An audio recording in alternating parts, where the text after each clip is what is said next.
Hello? Hello? Who's that? Is that, This is Becky. what are the I last, don't have a WebEx, so I'm going to have to appear by phone. is the last two digit of your phone number 62? I'll just, Yes. okay. 3762. We'll just Correct. identify you as such then. Thank you. Okay. Hello, this is Larry Hemauer representing Emmerich and Associates. Oh, thank you. We'll just identify you. I'm having a little trouble hearing you.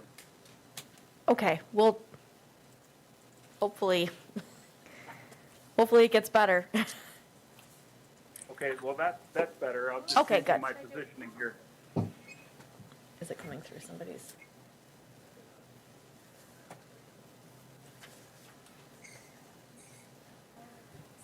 So you'll just. Okay. Yes.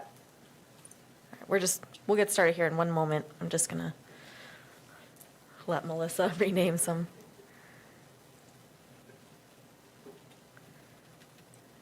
Okay, ready?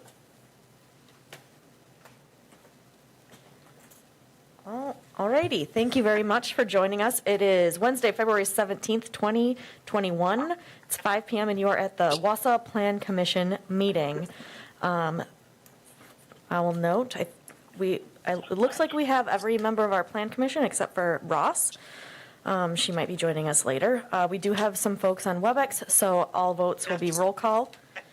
And just for a little bit of a note, before we do anything, I'm actually going to pull the addendum forward so that we will talk about item number 8 first, discussion and possible action on authorizing a public hearing for 1300 Cleveland Avenue to amend the zoning from a medium industrial zoning district to a multifamily residential 12 zoning district. And that is to accommodate some of the public comment I know that we're getting, and we'd like to hear from people. So before we get started, there will be, you'll get 3 minutes if you want to speak. So you can approach the podium and give your name and address for the record. You'll get 3 minutes.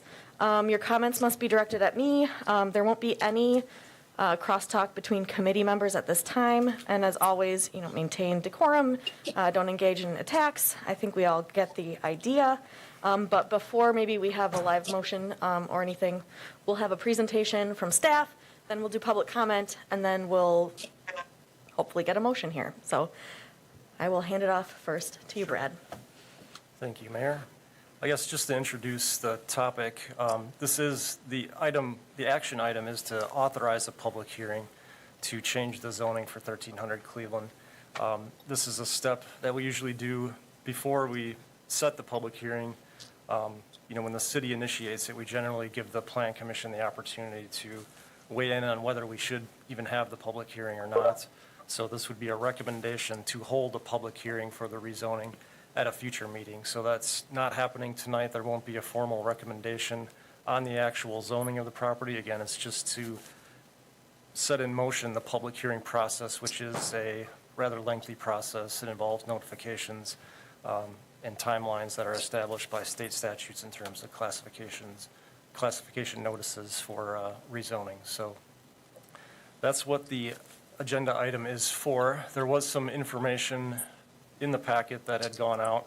There was a memo specifically from myself to the committee of the whole who is taking this issue up next week or the week after, something like that. So basically, the zoning had been changed as part of the citywide rezoning process that in 2019 took effect January 1st, 2020.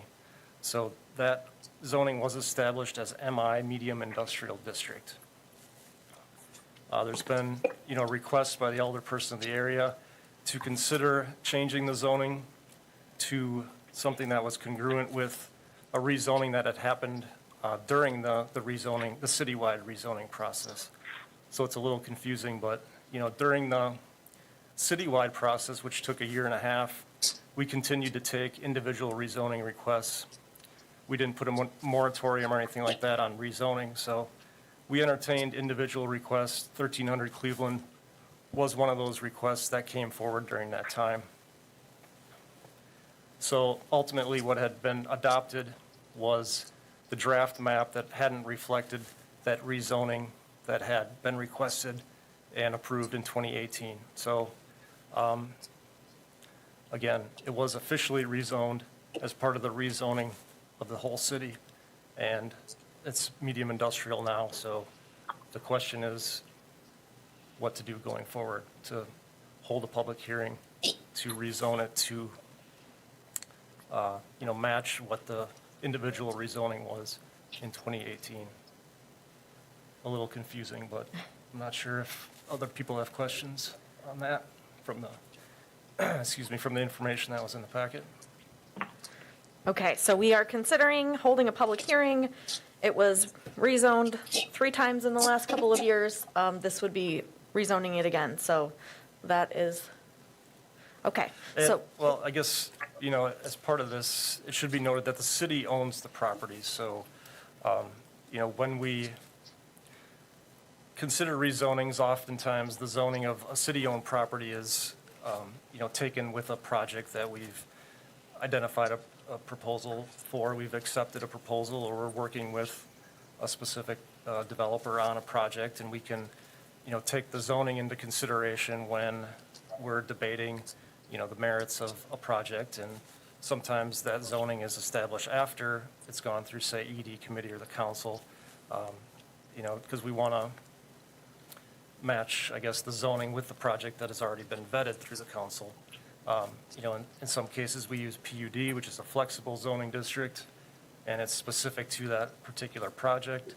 So again, there's different ways of doing it. Generally, the zoning, when the city owns the property, isn't really the most important determinant of the future uses of that property. okay, so we have an introduction to this. I don't want to take a motion yet. I'd like to offer public comment time for folks who want to speak about this issue. So I didn't take a list of anybody. If you have submitted it via email or online form, every member of this commission has received it. And if they haven't read it yet, they will. We also have them at your seats. So if you wish to address the commission, I would invite you to come forward and give your name and address for the record and take 3 minutes.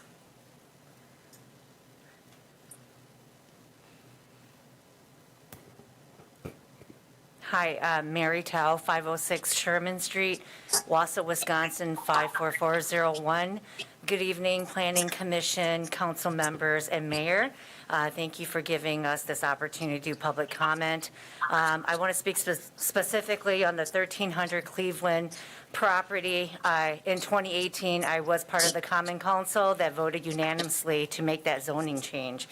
And I want to be here to give a testimony that at that time, there was some interest in developing that property, and how it was positioned and how I took that information is that we were making that change because there were some developers who were interested in that property for potential apartment complex in that area. And so we decided that that was a great opportunity and we would make that zoning change. So I would encourage the Planning Commission this evening. I hope that one of you makes the motion for the public hearing, because I think that that sets a precedence that if we did vote it that way, and if there was an honest oversight or an honest mistake that was made in 2019 that, flipped that zoning change back to industrial, I would hope that all of you take into consideration to honor what was completed in 2018. And I hope you think about the citizens in both neighboring districts, in, District 10, which I formerly represented. I hope that you consider the District 3 and District 10 citizens who are very concerned about the chemicals and the dioxin and all the dangerous chemicals that are currently there today. And I remember in 2018 when we talked about the rezoning, I asked that specific question to see what the results and the testing results were. And I remember at that time there wasn't much information. So I would highly encourage all of you to do you have the moral responsibility to do the right thing, and I hope that all of you vote unanimously to have the hearing move forward. Thank you so much for allowing me to have public comment. Thank you. If you could state your name and address for the record. I'm Bruce Grau, 1115 North 10th Street, and I support the public hearing for the residential. It appears that the intent was residential, and it appears that at the time the council was very aware of the dire need for affordable housing in Wausau. The recent report that came out that attempted to show where we are at right now kind of underscores that even more, and also consider that we're in the middle of a pandemic, which has made this even worse. So we've got the need for 400 new residences by 2025. You've got 336 households that are overcrowded. Substandard housing built like after World War II is a greater prevalence in Wausau than it is in the entire country. 31 people are living in unaffordable housing.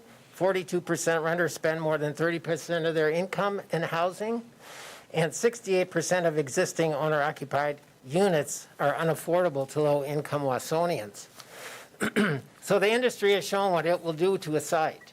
You have thallium and arsenic. Thallium is known as the poisoner's poison or inheritance powder. It was banned in 1972 in the United States.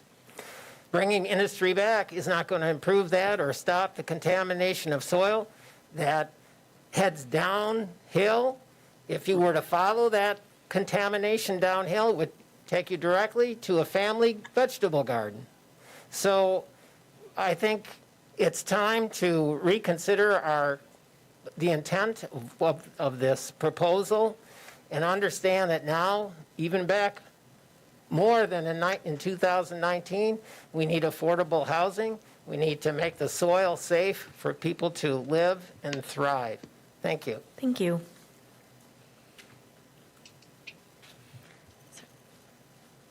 There. You know the drill. Thank you very much. Gary Gisselman, 319 Park Avenue, Wausau, Wisconsin, 54403. I was a member of the Plan Commission back in 2018, as well as several members in front of you, as well as the City Council. And at that time, I think it was pretty obvious and pretty clear that it was a unanimous vote at that time that we indeed take a look at this rezoning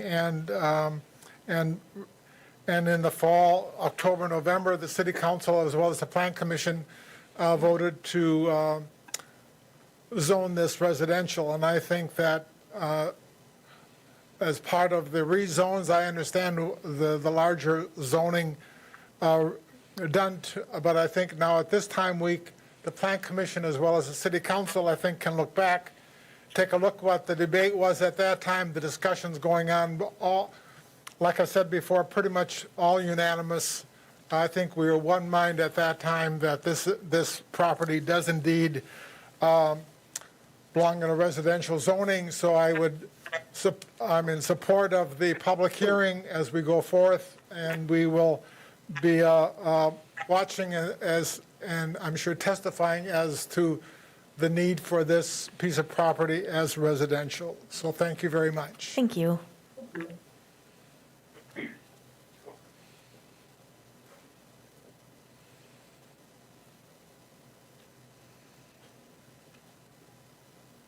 Good evening, Madam Chair. Lou Larson, 904 South 21st Place, Wausau, Wisconsin. I'm also the alderman for District 10. And I also, too, I don't know how this thing got turned around and stuff, but I think we all need to look and doing the right thing and fix it right. And that is if we got to start from ground zero and go back to rezoning this residential.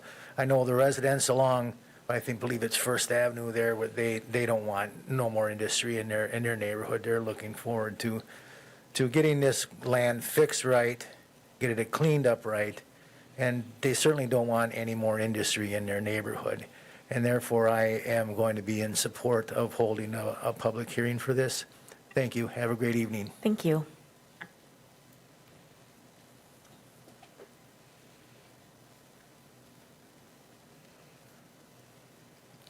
Good evening, Tom Killian, 133 East Thomas Street. I'm the older person for District 3, and I just want to let the commission know that when I reference an error or mistake, it is not meant to be an aspersion or an insult. It is simply to reference an error or mistake. And prior to comments, I'd like to say that this came to my attention when I had noticed that there were some inconsistencies in kind of zoning assertions and what had occurred in 2018. And when I brought this to the attention of Mr. Lenz, he was promptly candid and straightforward about it, and I really think highly of the way he dealt with that. If he had not, we may not be here today, so thank you, Mr. Lenz. Tonight's item is about authorizing a public hearing for 1300 Cleveland Avenue to amend the zoning from industrial back to residential. Put differently and more simply, it is about authorizing a public hearing to begin correcting the results and consequences of an acknowledged city zoning map error. The people deserve a hearing now because they had no such opportunity to weigh in through a standard rezoning process when this error was made. I am not saying that the past processes were legally invalid. I am saying they were flawed, they contained mistakes, and they led to an unintended and now unjust policy outcome. And what we see as we look back upon history, any history really, is that just because something is legal does not necessarily make it honorable or right by a long shot. And what we do today should be honorable and right, and that thing is to authorize this public hearing. We simply cannot appropriately and sufficiently discuss the authorization of this hearing tonight without at once addressing the city's mistake that preceded and necessitates such a hearing. As mentioned, policymakers had fully intended, through unanimous votes in late 2018 in both the Plan Commission and City Council, to rezone 1300 Cleveland back to residential, and one of the reasons was to prevent further industrial expansion, as you can see in those public access videos. The fact that the error resulted in the new medium industrial district rather than the older industrial class is really a distinction without a difference in regard to the pronounced repeated concerns voiced by my constituents and a large part of the community. And even if the adoption of the city's new zoning map, in which the error unintended zoning was embedded but not identified, was valid and legal, which I would hope and guess it was, the fact of the matter is the council intentionally adopted something which contained unintentional elements and consequences, illegitimate consequences for those we serve. Until the process to correct the city's error begins, meaning until you authorize this public hearing, then we face at City Hall here and now governance by blunder and fiat and not carrying out the will of the people. Everyone indeed makes mistakes, but those mistakes must be fixed. It is not good governance to roll or exploit an error because it suits government at a particular time. I'm sorry to interrupt you. You've definitely gone over 3 minutes, but if you'd like to finish. Sorry, Madam Chair. I thought as the representative I was not confined to the 3 minutes, but... Oh, yeah, we definitely want you to talk during the debate. I think... But if you'd like to finish, please. If it would please the chair, I don't think I'll be giving more comments during the debate, and I can wrap this up rather quickly. Thank you. Thank you for the accommodation. So everyone makes mistakes, but those mistakes must be fixed. And in a very positive conversation I had with a local citizen last night, she reminded me it is not about what the quote-unquote city wants or not necessarily what the city staff want. She reminded me it is about what the people want, because the city really is the people. And our local government should be held to the highest standard available, not the lowest standard legally possible. So as was mentioned, you've already seen the forms today that came in mass indicating that citizens wanted a public hearing, and then they wanted the city's mistake subsequently corrected. As their representative, I fully support my constituents' wishes and the wishes of the community at large, and request that the commission authorize a public hearing and that we begin the right process to arrive at the appropriate right outcome, and that outcome would be this hearing. Thank you very much. Thank you very much. Is there anyone else that would like to give public comment on this topic? I would, for phone. Becky? Yes. Alder McElhaney, please feel free. Thank you. Yes, it is, my name is Becky McElhaney. I live at 4050 Ashland Avenue. I'm also an alderperson for District 6. I too was there on council in 2018. We have a long history on this Thomas Street corridor where we are trying to get that area cleaned up from prior industrial problems and industrial use. I think I can easily say to this plan commission, as many of you have been on here for a while, that our strategic plan has been to remove industrial sites from our city limits, and I point to the riverfront properties as an example of what we are trying to do for many reasons. And I believe we need to revert this back. I've heard that maybe it's the city-owned property, so we can, rezone this at any time when we figure out a use. I think we need to do what the 2018 council has intended and have this as residential. I think there's, I won't go into the contamination issue because that is not part of Plan Commission, but it is, it does dovetail into the zoning of this property. I also would like just to mention that just because this is, that we would like this zoned residential, I'm not convinced that it is going to be residential or anything until we get this properly cleaned up, and then I would need to be convinced that it would be for housing. So I don't want to get ahead of ourselves and think that through some public comment that we are automatically going to, plan on immediately building homes. I think that we have some work to do, and we will discuss this in our COW. But I strongly, urge all of you to go ahead with our statutory needs to have a public hearing on this and start our clock ticking to make this zoning that would go back and revert it back to what it was initially intended in 2018. Thank you. Thank you very much. Is there anyone else who would like to give public comment on this topic? All right, I'm not seeing anybody. So this is the time where I would entertain a motion, if anyone is willing. And I would like to, first, we have Commissioner Ross who joined us.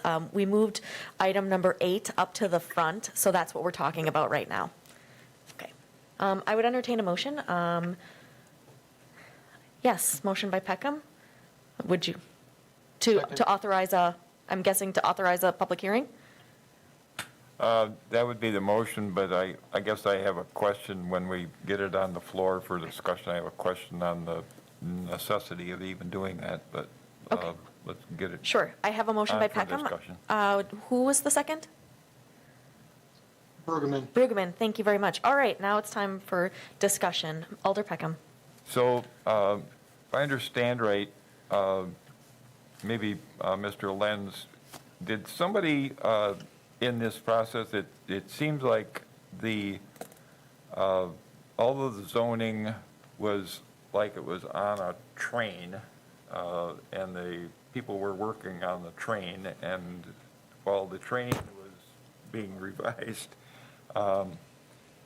somebody changed the name on one of the cars, and when at the end of the line, they said, whoops. But did somebody at any point say, yeah, that 1300 Cleveland Avenue, they tried, they wanted that residential, but let's flip it back to industrial?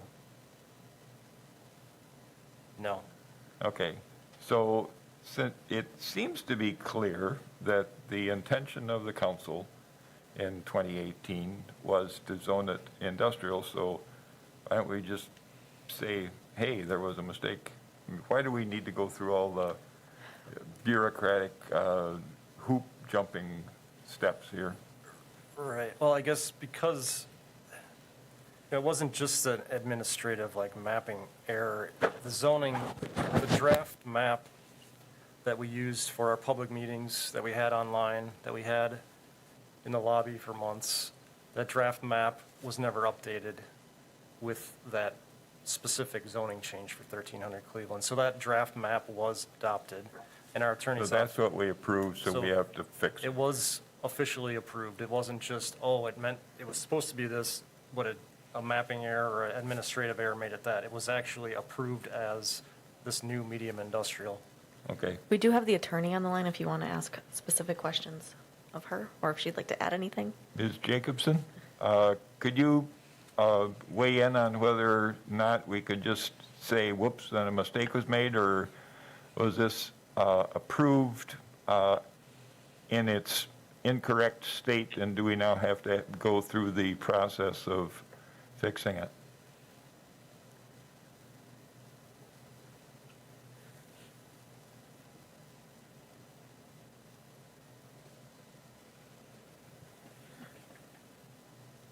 And we can't hear you. Are you on mute?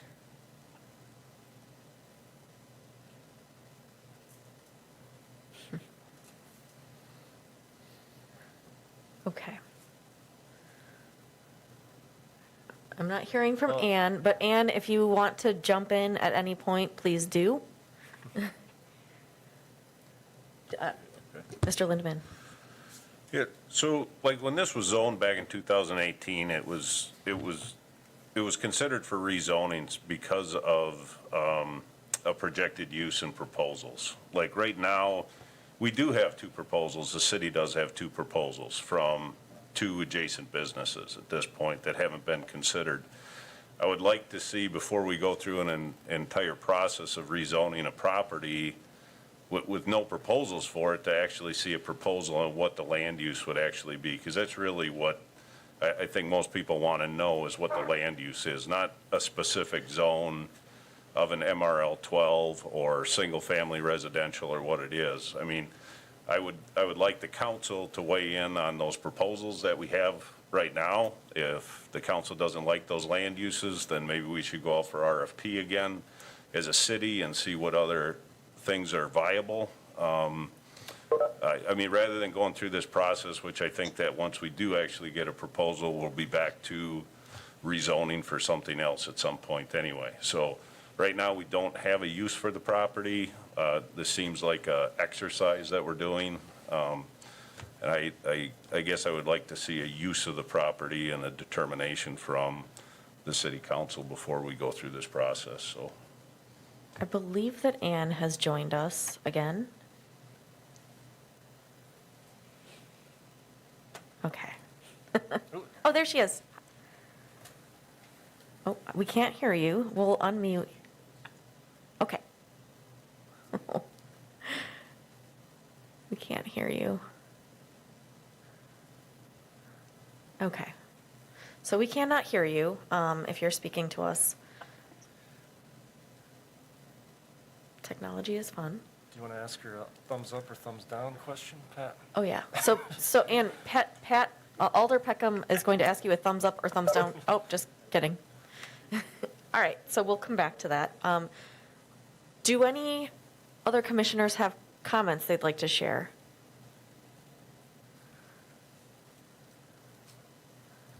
Questions?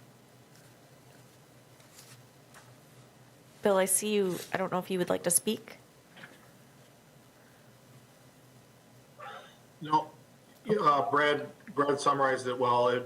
The zone changed even though it was an error in the adoption back in 2020. You got to follow the public hearing process in order to rezone something back. Same with typographical errors as well. We usually err on the side of caution in those. That just, we'll have a code update for the zoning code language and errors that we found while working through it for the last year plus. Okay, thank you. So I guess I have a question that I don't know if we still have Matt Thompson from the DNR online, but my question is, the question that I've been getting the most is, does the zoning impact the cleanup that needs to take place? Does the zoning impact the cleanup? This is Matt Thompson, DNR. I didn't catch the question. Okay. Could you- Yes, thank you. All right, thank you for joining us so much. The question is, that I've been hearing is that depending on how this property is zoned, it will affect the cleanup that we are either required to do or should do. And I know there's some complexities between the intended use and the zoning, but if could you clarify if the zoning will affect the cleanup here?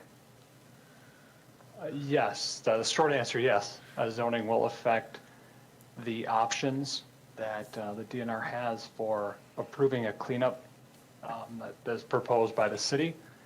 It will not affect the investigation of the contamination on the site. And I think that's an important distinction. Where we're at with the project now is early stages, trying to identify the extent of the contamination. And that is a thorough process that is independent of any zoning. Once that process is complete and we have a full picture of the contamination at the property, then we would move to a stage of identifying cleanup options. And that's really when we like to look at land use and zoning and applying the appropriate cleanup standards based on zoning. That being said, if industrial was the zoning that we cleaned up to, when this site closes or when the DNR says that enough is enough out here, then the DNR would put a land use restriction on that property. And what we would say is that if you'd like to change the zoning or the use to non-industrial, you would need to come back and potentially do more cleanup or find a way to mitigate the risk at the site. Okay, so if I'm understanding, the zoning would affect when you close it. And if we were to rezone it, it might get us out of the continuing obligations if now, in the event that that council down the road wants to rezone it and do something else with it. I believe so, yes. Okay.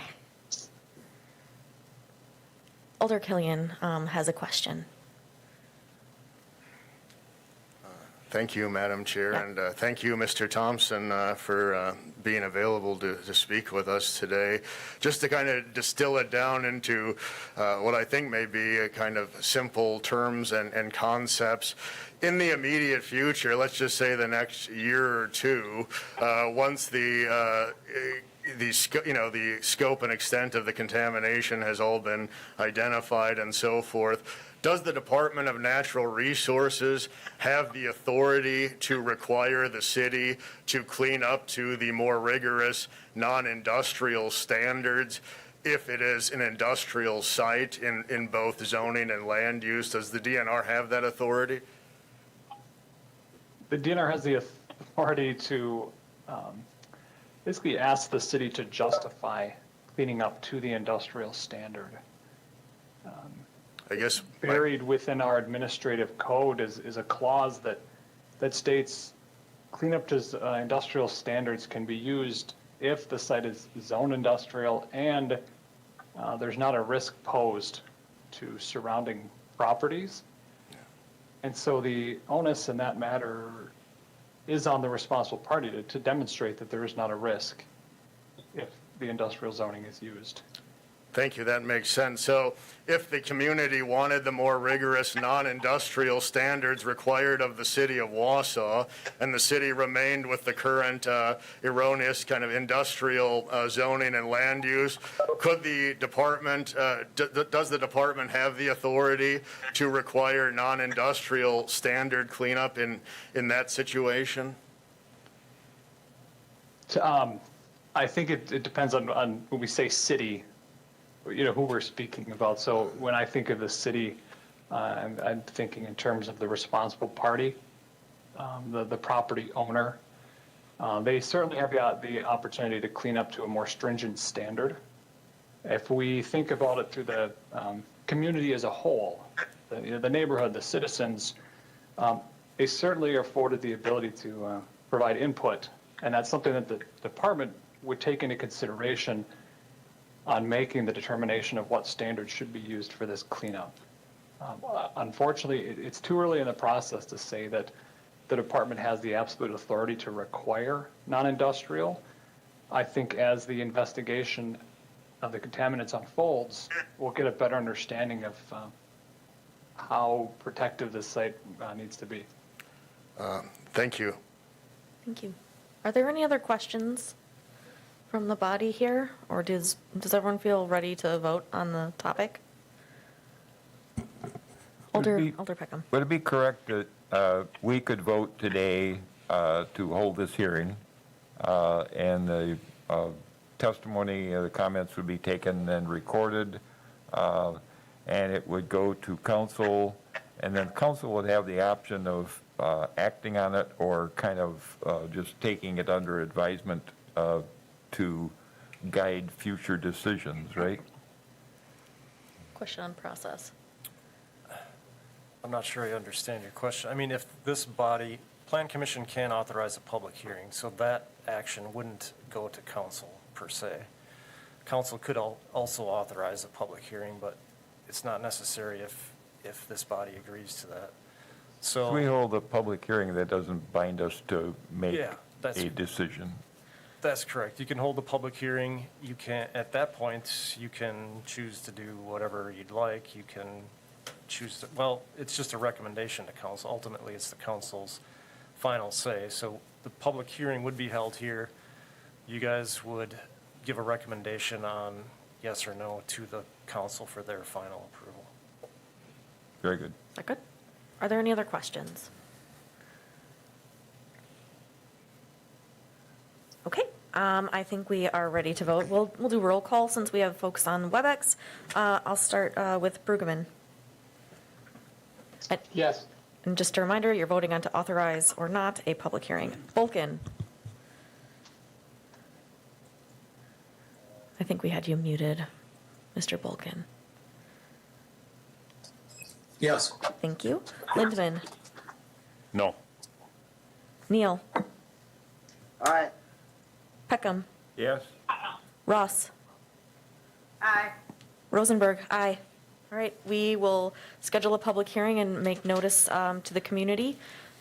Get your public comments ready. Thank you. All right, we're going to start back at the beginning of our agenda now. The first item is to approve the minutes of the January 19th, 2021 meeting. I would entertain a motion. So move.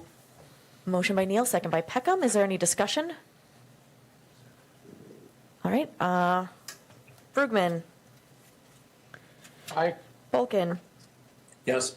Lindman, Yes. Neal, Aye.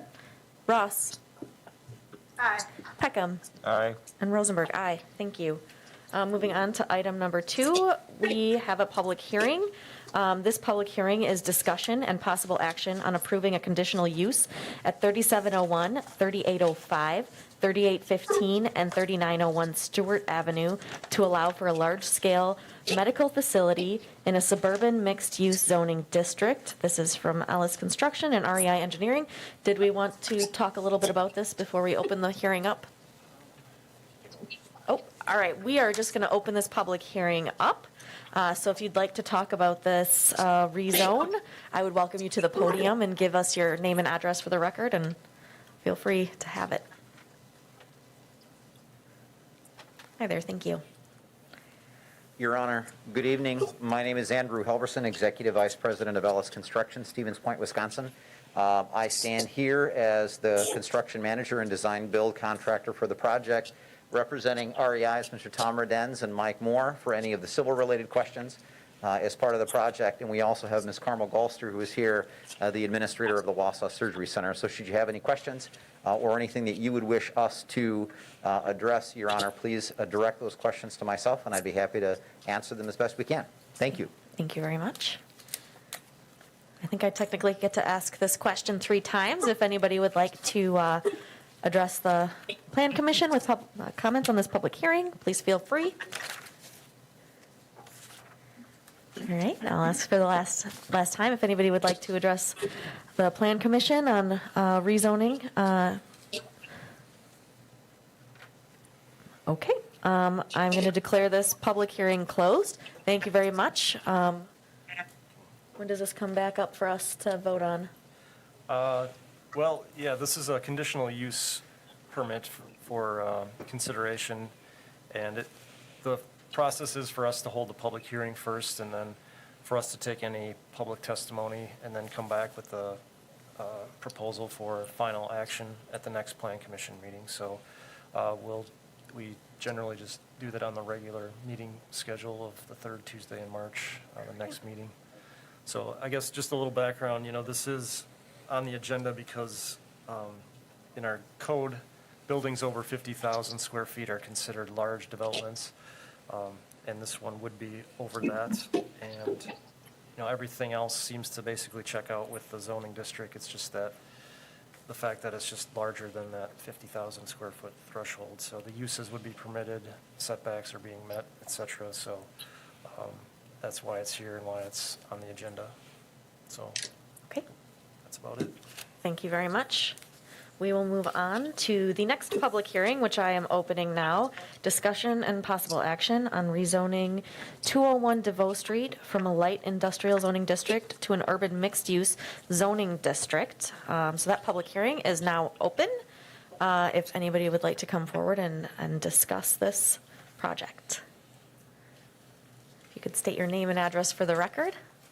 Todd Maurer, 708 Ethel Street, Okay. Wausau, Wisconsin, Thank you. 54403. And we own the property, my wife and I own the property at 201. And we would like to turn that into a mixed use. We've moved our business out of that location just recently and bought the old GB vending building at 2409. So it allows us to be part of the River District, spruce it up. We want to, now that they've taken down Great Lakes Cheese and turned that into multi-use, we would like to be part of that community in there. And also our business in that community too, which is still there. So Great. that's it. Thank you very much. Thank you for the consideration. Of course. All right. Is there anybody else that would like to talk about this rezone from industrial to urban mixed-use zoning? It's my second time asking.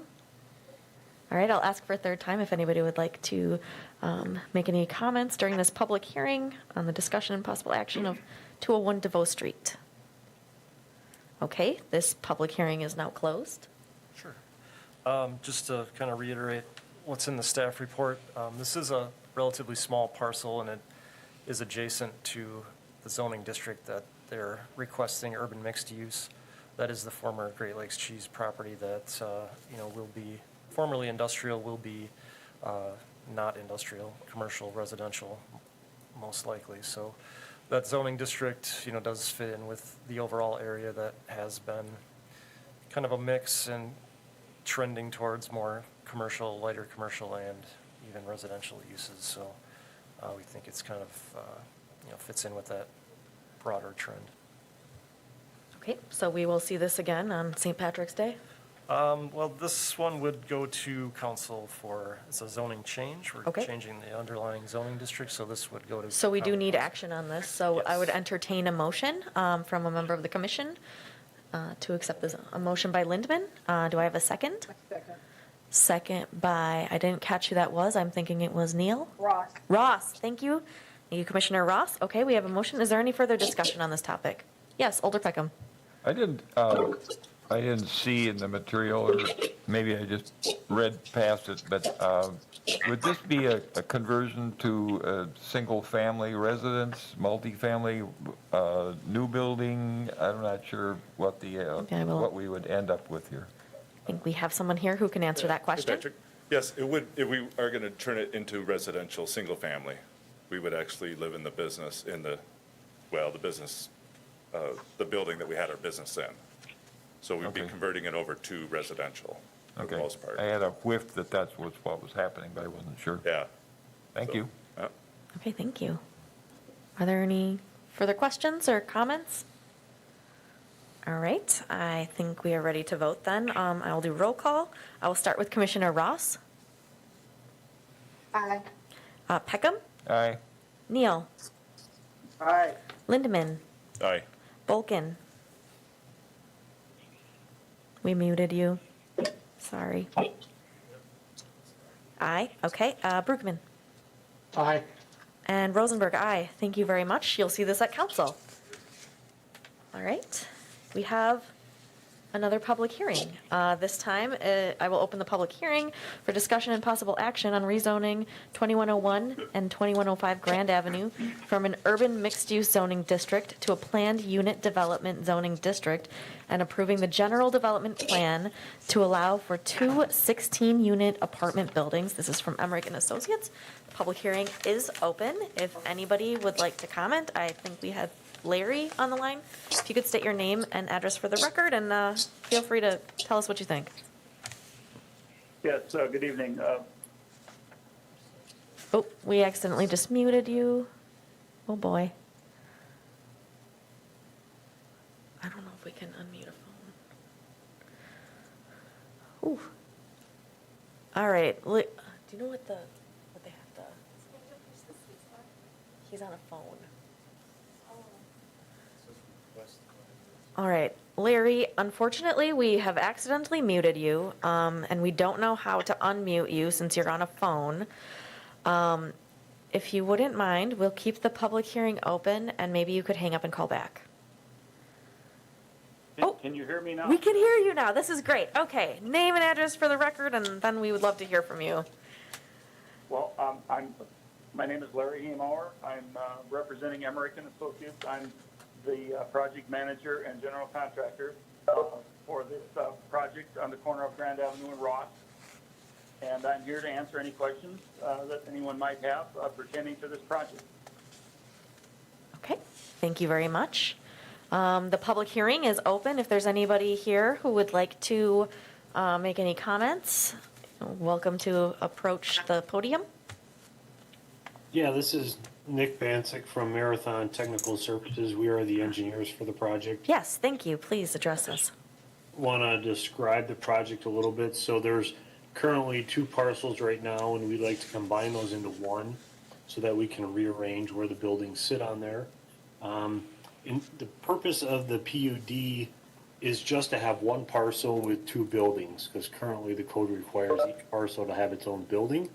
And then we would like to slightly reduce the number of parking spaces that are required, because these are all one-bedroom apartments, and we plan on there being some people there that don't even need parking spaces available. So that is the basics of it.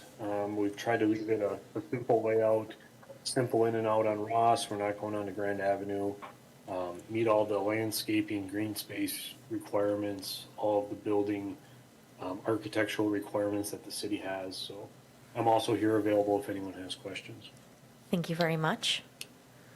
All right, I guess I will ask one last time before closing the public hearing if there's anybody here that would like to talk about this project on Grand Avenue, the rezone from urban mixed-use zoning to planned unit development. All right, I am closing this public hearing and handing the mic over to Planner Brad. Thank you. Yeah, I don't have too much to add. I think they summed it up pretty well.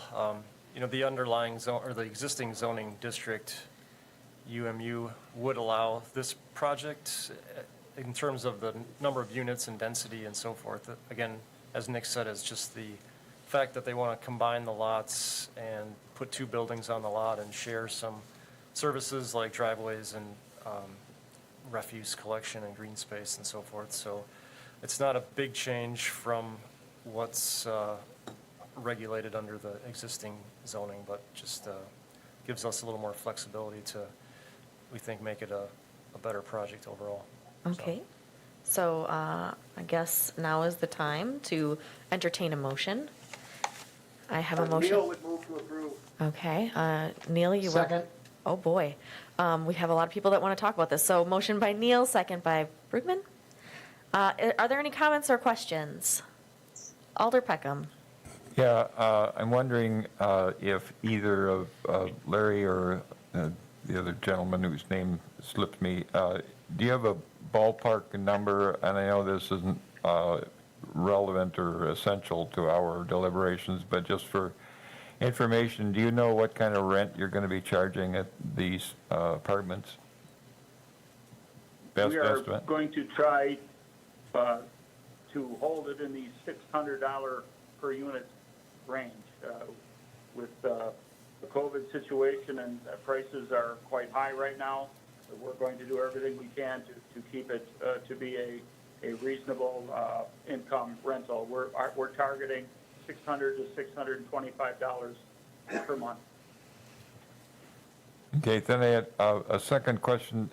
Is the the Emmerich Associates still planning to have the relationship with Ms. Pestica to kind of rent maybe a floor of one of these units for people that she's kind of providing guardian services for? Is that ongoing? That is correct. We are pursuing that. She's currently a tenant of ours. She rents quite a few of our other apartments, and we are in negotiations with her, and she has expressed considerable interest throughout this project in having possibly one entire building of the two buildings.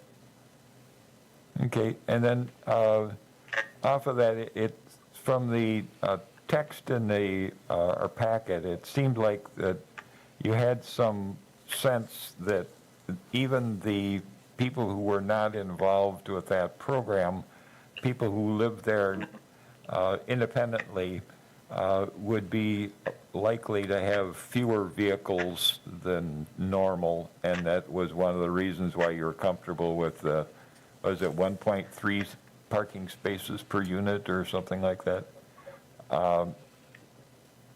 You can't control that, can you? I mean, I just talk about that. Well, yes, it's hard to control. We, being one bedroom units, we think we have sufficient parking. I think we're only 3 under what was required. I think it was 48, and I think we're having 45. So we're quite close. We're trying to preserve some green space, and we also need a place for snow storage, and we want to be able to facilitate the ability to get in and out of there, ingress and egress. So we're a little tight on space, and we feel that the 45, I believe, spaces we have will be sufficient. Okay, thank you. Thank you. Are there any other questions or comments? I'd like to I comment. do. This is Deb Ryan, online, the phone. Okay, we'll hear from you, Deb, and then we'll hear from Commissioner Ross. Somehow I could not find the way to log in, and I was watching on YouTube.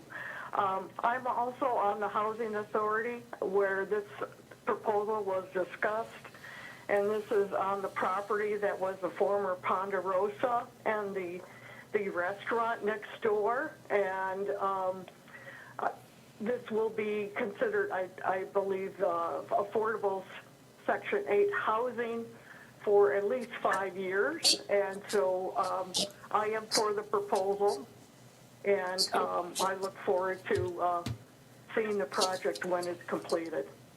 Thank you very much, Alder Ryan. Commissioner Ross.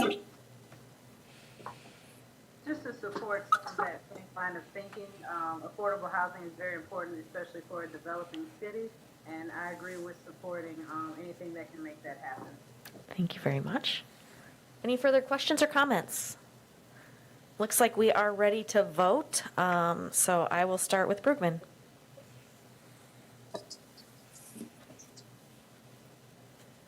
Aye. Bolkin. Aye. Lindemann. Aye. Neal. Aye. Peckham. Aye. Ross. Aye. Rosenberg, aye. Thank you very much. We are on to our final public hearing of the night. Discussion and possible action on approving a conditional use at 221 Scott Street to allow for a wireless telecommunication facility in a downtown high-rise mixed-use zoning district. This is from T-Mobile Central LLC. Public hearing is now open. If there is anybody who would like to address us, please approach the podium and state your name and address for the record, and we'd love to hear from you. Good evening, Madam Chair, Honorable Commissioners. My name is Mike Howley, and I represent T-Mobile Wireless, address 1S660 Midwest Road, Oak Brook Terrace, Illinois. As I mentioned, I represent T-Mobile in its application for is it okay? Or I thought Yep, you're good. Oh, okay, I thought somebody interrupted. Nope. In its application requesting a conditional use permit to allow the installation of a wireless antenna facility on the rooftop of the landmark building. T-Mobile would be the fourth carrier. There's 3 existing carriers up on the roof so far. I just wanted to note, it sounded like I'm not necessarily giving testimony, substantial evidence testimony would be at the next hearing. Do I understand that correctly? Yeah, if you feel you'd like to give a little a rundown of your project, please feel free. Okay, okay. Because we are all going to be here.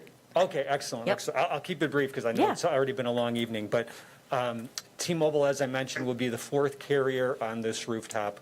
I'd like to note, first of all, that in reading your comprehensive plan, it is clear to me that this proposal would be in harmony with your comprehensive plan, since a big focus is on supporting the business community and bringing additional life and businesses down to the community. And I know you're trying to work to get more residences down there as well. Certainly having T-Mobile being the third, one of 3 nationwide carriers would support that. As part of your comprehensive plan, T-Mobile actually is also specifically mentioned as one of the carriers providing service. So this is one step in T-Mobile's commitment to improve its wireless service to the downtown area.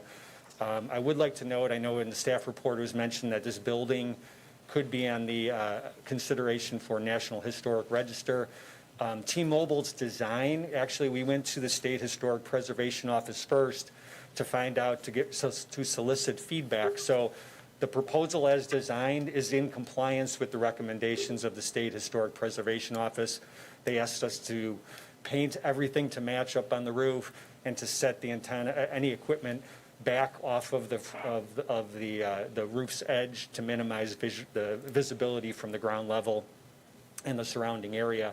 I'd also like to note that the equipment, which is very customary for any one of these sites, unlike some of at least one of the carriers up there, T-Mobile's equipment will be housed in an existing equipment room inside, so there will be no visibility of any of the equipment for the T-Mobile's proposal. So anyway, with that, I don't know if it's appropriate now, but I did want to, I know we had a written submittal, but I would like to have just our comments regarding the fact, the comprehensive plan aspect of the CUP, if I can make sure Of I course, have that yes. entered into the record.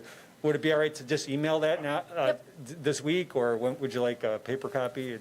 Sure, Either. either one, yeah. Okay, We'll okay. also draw up minutes from this meeting and include those next time for the Okay, excellent. packet. But yeah, whatever you want to submit between now and then is fine. Okay, thank you so much, I appreciate it. Thank you. Okay, have a great night. All right, I'll ask for a second time if there is anybody here who would like to testify about this wireless telecommunication facility on the landmark. All right, and I'll ask for a final time before closing the public hearing. Okay, I am now closing the public hearing on the conditional use at 221 Scott Street to allow for wireless telecommunication facility. Now is the appropriate time, if anybody had a motion they would like to offer. I don't know that we need Oh, we don't need to offer it? For conditional use, I think We're good? we're good, yeah. We'll just come back, at the next meeting, we'll come back with a recommendation, look for final action on this. Okay, so I guess we'll see you next month.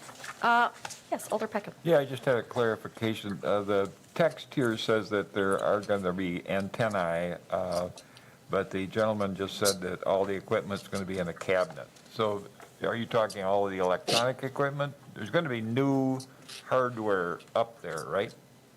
Yes, yeah. Excuse me. Yes, for clarification purposes, there'll be 3 locations for antenna up on the roof, and the equipment is actually housed in a separate location. Okay. So that's how all the existing carriers are designed as well. Okay, I would class it all as equipment, but whatever, I got you. That's Thank kind you. of, in the staff report, that was kind of, I used equipment generically. I wasn't differentiating between different types. Okay. Just antenna, equipment, I mean. Very good. And we did include photo renderings before and after pictures. Gotcha. Thank you. Thank you. Any comments from commissioners?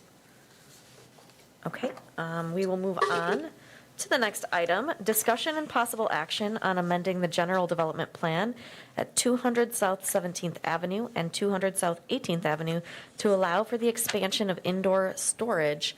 Do you want to give a little update about this before we entertain a motion? Got Stretch Armstrong here getting us the item.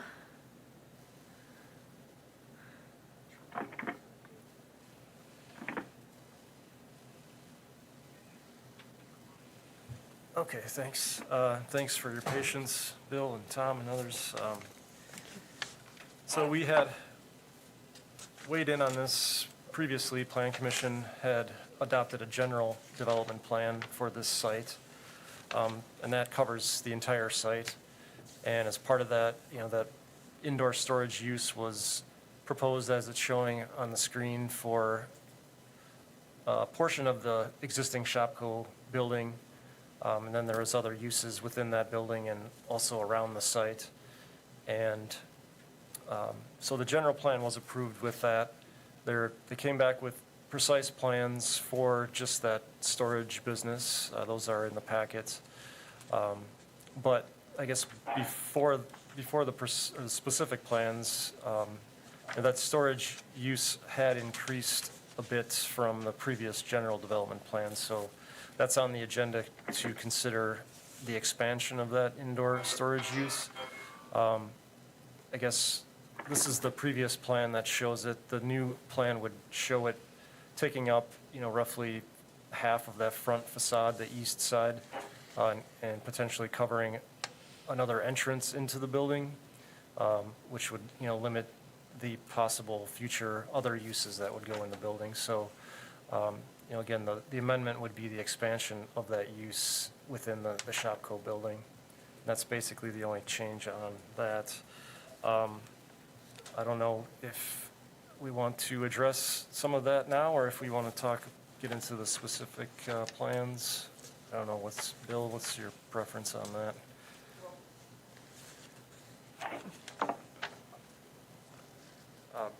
Bill Schofield, 500 North 3rd Street.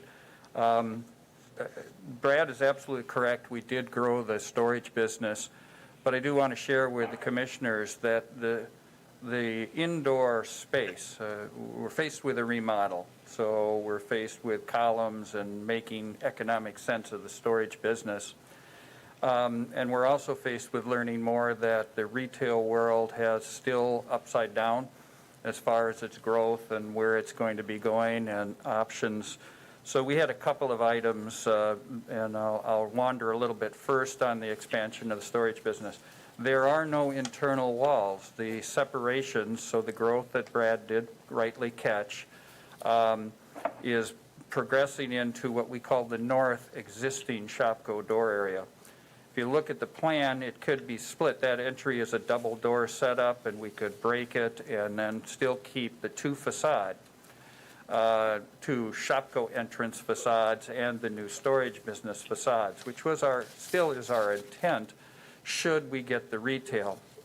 The marketplace, after pre-marketing the property and stuff and the business, has shown us that there's a bigger demand for storage. In fact, we've learned of a couple other storage companies that are approaching the city, for possible bringing their businesses to town. What we wanted to do was lay out a plan that made economic sense. It grew. But if we have the retailers come along, we can simply pull a column of those storage units as illustrated in the floor plan and have the space we need. So we're staying flexible, but we're building the business correctly. If I'll take a step further, in our landscape plan and in our civil plan, we have 2 islands out in front of the retail area or the 2 Shopko existing doors. We're asking that we not, the committee or the staff, that we not improve those 2 islands yet, because we know one thing for sure with retail into the future is that we're going to have to address curbside. So to put brand-new concrete islands in and have to come back and change it because we have to do curbside because the retailers demand this.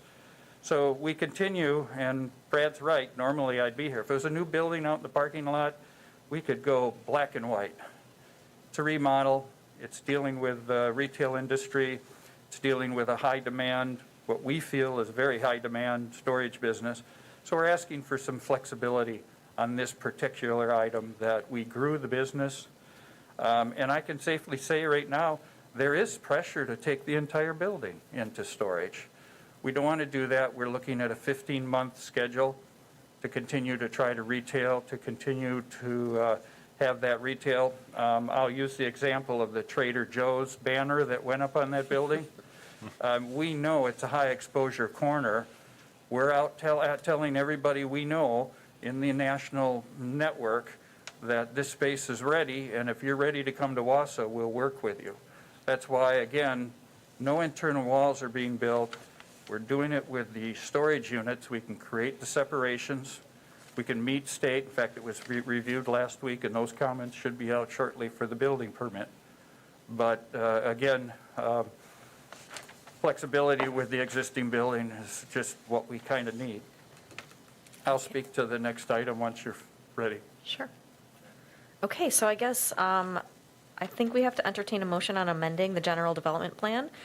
So I would entertain that motion if anybody on the commission is so inclined. So moved. I've got a motion by Neal. Do I have a second by Peckham? Is there any discussion on amending the general development plan? Okay, so I think we're ready to vote. I will start with Ross. Aye. Peckham. Neal. Aye. Lindman. Aye. Volken. Aye. Brugman. Aye. And Rosenberg, aye. Thank you very much. We are moving now to discussion and possible action on approving the specific implementation plan at 200 South 17th Avenue and 200 South 18th Avenue to allow for indoor storage and future retail and office space. If it's appropriate, do we want to have more discussion about this now, or should I entertain a motion first? Whichever you prefer, I guess. Just if I could introduce it. Please. Thank you. I guess one of the main item that was kind of flagged by staff here from our zoning code is the facade articulation, which is spelled out in the staff report, and basically every 70 feet needs some sort of articulation. You can't have just blank walls for long stretches, and due to the former use of this building and its original construction, there in order to meet that standard, there would need to be some renovation to the facade. So that was the main thing that was flagged by staff as it relates to our zoning ordinance. Yeah, if you'd like. And I guess other things, this is just a portion of the site to get more into it. We're just looking for the building, the storage unit, or storage business, and the parking lot that's in front of it. It's just a portion of the overall site. So, if some islands are taken out of this particular section, we still continue to monitor that in other sections of the parking lot to make sure that green space requirements are met and other aspects of the landscaping ordinance. So, that could potentially be flexible in the future, but it's not just necessarily going to go away for this particular site. So those are just a couple comments, I guess. Okay. Yes. Mr. Schofield. in our efforts to meet the code, I don't need to introduce No, myself. I think we got your name on record. All right. In our efforts to look at this process and the willingness of the Planning Commission and the City Council to work with us in this effort to take this building and bring it back more heavily on the tax rolls and make it function for us without having to tear it down, we let that one item kind of slip, but we've addressed it. We're going to be putting more of a marketing effort, but it'll look like an entrance. And with Brad's input, we're going to shift it some, but technically speaking, what we're talking about is the long side where the southeast corner of the building runs across and then runs into the county market property.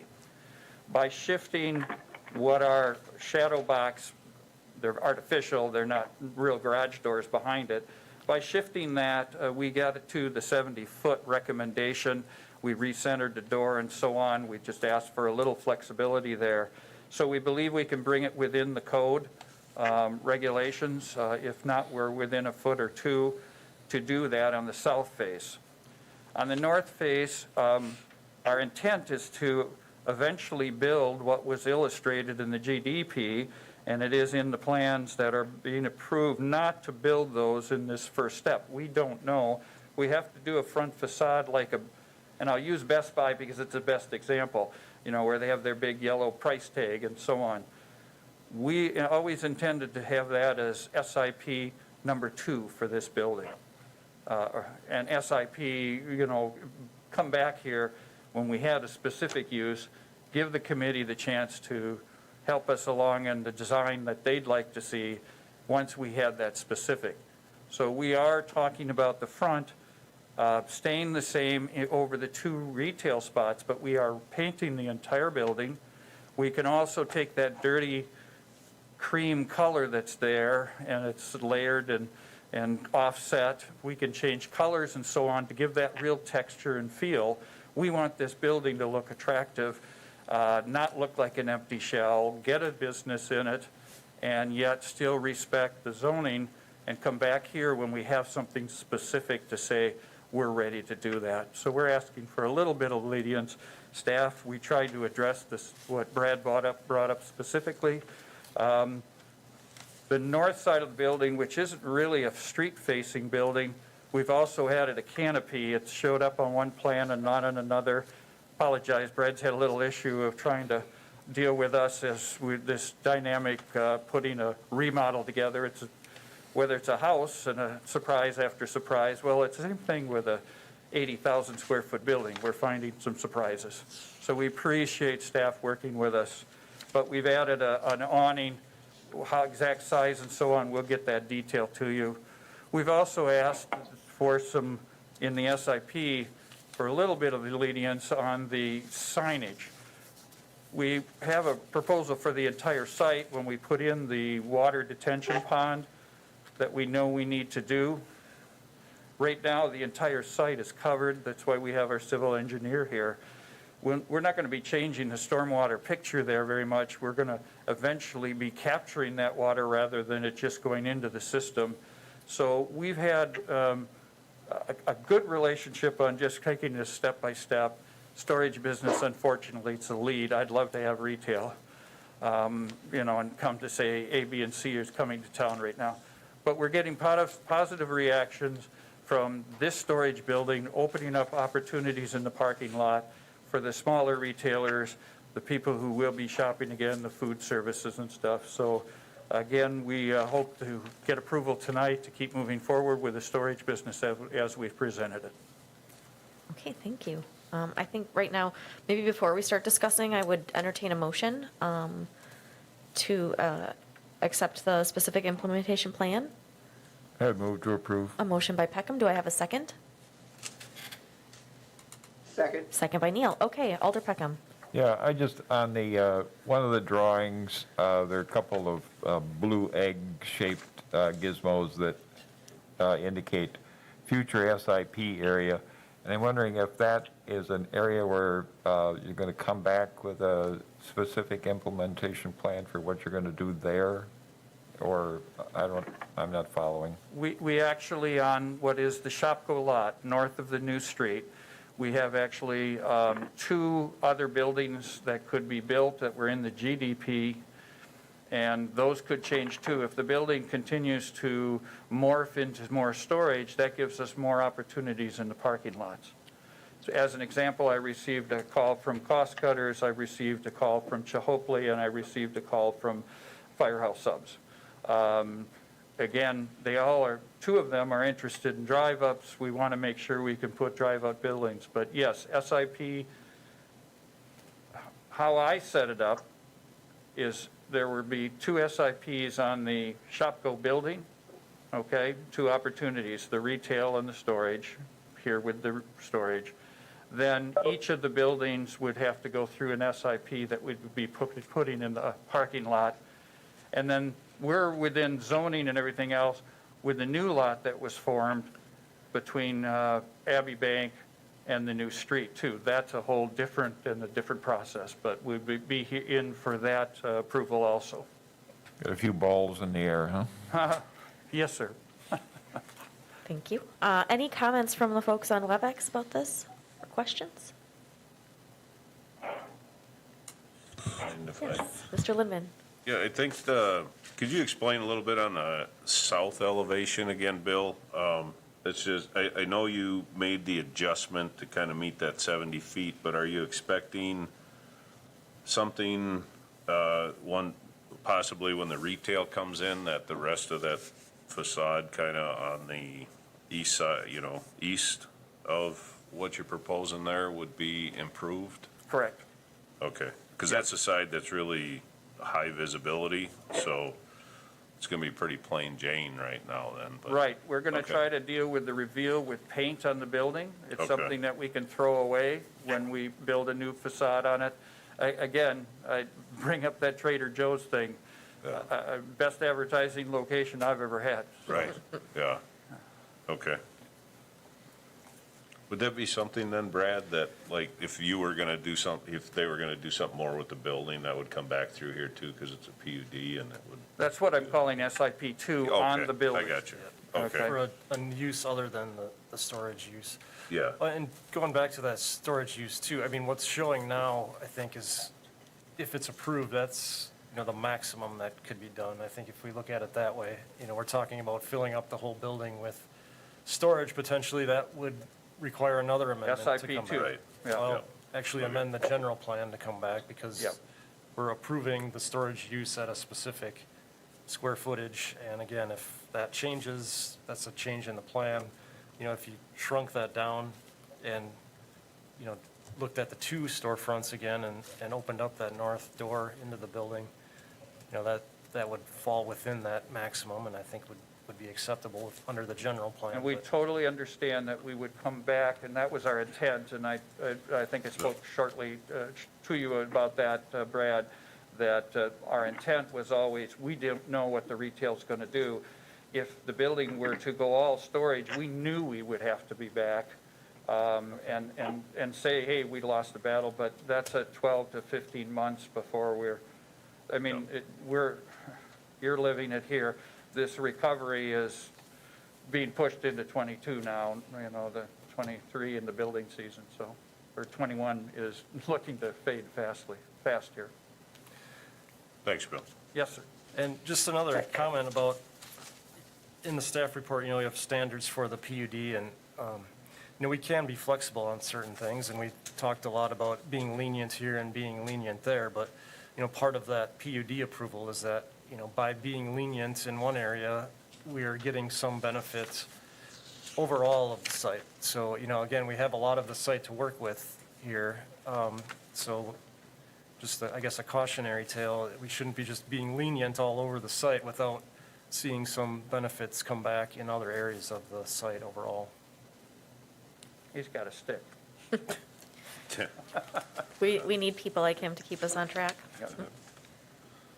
I respect the process, so. Yes, thank you. All right, is there any further discussion or any other questions?